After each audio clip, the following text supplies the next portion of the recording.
আসসালামু আলাইকুম বন্ধুরা, কেমন আছেন? আশা করি সবাই ভালো আছেন। আজকে আমরা শিখব কিভাবে এসএসসি পরীক্ষার রেজাল্ট খুব সহজে বের করা যায়। তো এসএসসি পরীক্ষার রেজাল্ট বের করার জন্য আমরা ব্রাউজারে চলে গেলাম। ব্রাউজারে যাওয়ার পরে দেখুন, এই যে এই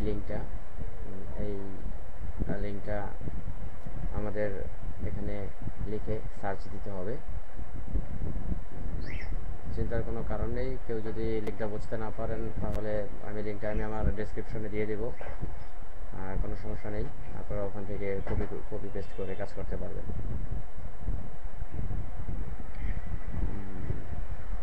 ও তো দেখুন, লিঙ্ক আমরা চলে যাই। সরি বন্ধুরা, আমি অবশ্য আমার নেট কানেকশনটা দিতে ভুলে গিয়েছিলাম। তো চলুন নেট কানেকশনটা আগে দিয়ে নেই। এই যে দেখুন, আমি আমার নেট কানেকশনটা দিয়ে নিচ্ছি। তো এই যে দেখুন, আমাদের পেজ চলে এসেছে যেখান থেকে আমরা রেজাল্ট বের করব। এই যে দেখছেন, এখান থেকে আমরা রেজাল্ট পাবো। এই যে উপরে দেখুন, এক্সামিনেশন। কেউ যদি জিএসসি পরীক্ষার্থী হয়ে থাকেন তাহলে এই যে দেখুন জিএসসি, আপনি জিএসসিতে ক্লিক করবেন। আমরা জিএসসিতে ক্লিক করার পরে পরের অপশনটা হচ্ছে ইয়ার দিয়ে নিলাম। পরের অপশন হচ্ছে বোর্ড, যে বোর্ড থেকে পরীক্ষা দিয়েছেন সেই বোর্ডটা। এখানে বোর্ড সিলেকশন করার পরে আপনার প্রবেশপত্রে যে রুল নাম্বারটা আছে এবং তারপর হচ্ছে রেজিস্ট্রেশন নাম্বার।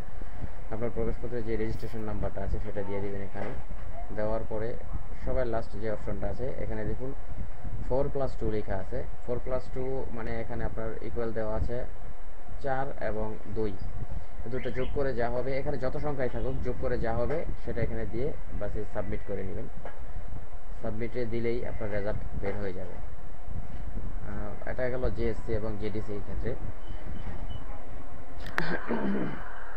সে যদি এসএসসি পরীক্ষার্থী হন, এসএসসি বা দাখিল, দেখুন এই যে এসএসসি এবং দাখিল লেখা আছে, এখানে ক্লিক করবেন। আগের অনুযায়ী ইয়ার, বোর্ড এবং রুল নাম্বার, রেজিস্ট্রেশন নাম্বার দিয়ে এখানে যতই থাকুক, 4, 2 থাকুক, 5, 7 থাকুক, যাই থাকুক, দিয়ে সাবমিটে দিয়ে দিবেন, তাহলে রেজাল্ট চলে আসবে।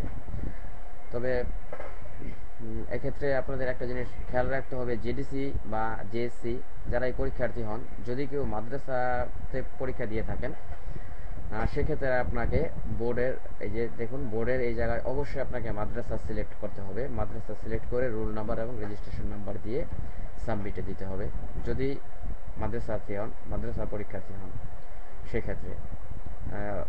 এছাড়া অনেকে আপনার যে টেকনিক্যাল বা ভোকেশনাল থেকে যে কেউ পরীক্ষা দিয়ে থাকেন তাহলে যে টেকনিক্যাল, এরপরে যে বাকি অপশনগুলো টেকনিক্যাল দিয়ে সাবমিট করলেই রেজাল্টটা বের হয়ে যাবে।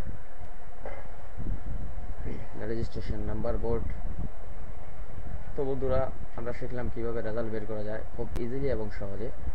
আশা করি সবাই খুব সহজে রেজাল্ট বের করতে পারবেন এবং সেক্ষেত্রে রেজাল্ট বের করতে পারবেন এবং খুব সহজেই বের করতে পারবেন, কারো কাছে যাওয়া লাগবে না। তো বন্ধুরা, আপনারা আমাদের চ্যানেল সাবস্ক্রাইব, লাইক, কমেন্ট এবং শেয়ার করে আমাদেরকে জানাবেন।